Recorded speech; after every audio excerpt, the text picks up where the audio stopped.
পৃথিবীব্যাপী কৃত্রিম বুদ্ধিমত্তা এআই খাতে সহযোগিতা বাড়াতে চীনের নেতৃত্বে গঠিত হয়েছে বিশ্ব কৃত্রিম বুদ্ধিমত্তা সহযোগিতা সংস্থা ডব্লিউএআইসিও। গত ১৬ জুলাই চীনে অনুষ্ঠিত বিশ্ব এআই সম্মেলনের উচ্চ পর্যায়ের বৈঠকে সংস্থাটির ঘোষণা দেওয়া হয়। চীনের বাণিজ্যিক নগরী সাংহাইয়ে সদর দপ্তর ভিত্তিক এই আন্তঃসরকারি সংস্থার প্রাথমিক সদস্য হয়েছে ২৯টি দেশ। সদস্যদের মধ্যে রয়েছে Russia, Pakistan, Indonesia, Brazil, Malaysia, দক্ষিণ আফ্রিকা, সেনেগাল সহ গ্লোবাল সাউথের বেশ কয়েকটি দেশ। বাংলাদেশ প্রাথমিকভাবে সংস্থাটির পর্যবেক্ষক হিসেবে যুক্ত হওয়ার সিদ্ধান্ত নিয়েছে। শনিবার ফেসবুকে প্রকাশিত এক বিবৃতিতে এ তথ্য জানিয়েছে পররাষ্ট্র মন্ত্রণালয়।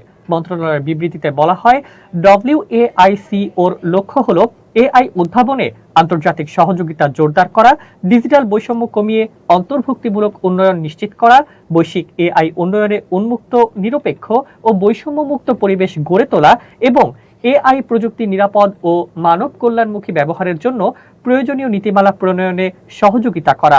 সম্মেলনে চীনের প্রেসিডেন্ট শি জিনপিং এআই প্রযুক্তির উন্নয়ন ও ব্যবহারে সব দেশের মধ্যে সহযোগিতার আহ্বান জানান। যুক্তরাষ্ট্রের নাম উল্লেখ না করে তিনি বলেন, কোনো একক দেশের নিয়ন্ত্রণে এআই প্রযুক্তি থাকা উচিত নয়। তার ভাষায়, এআই এর উন্নয়ন কোনো একটি দেশের একক উদ্যোগ নয়, এটি আন্তর্জাতিক সহযোগিতার মাধ্যমে এগিয়ে নেওয়া প্রয়োজন।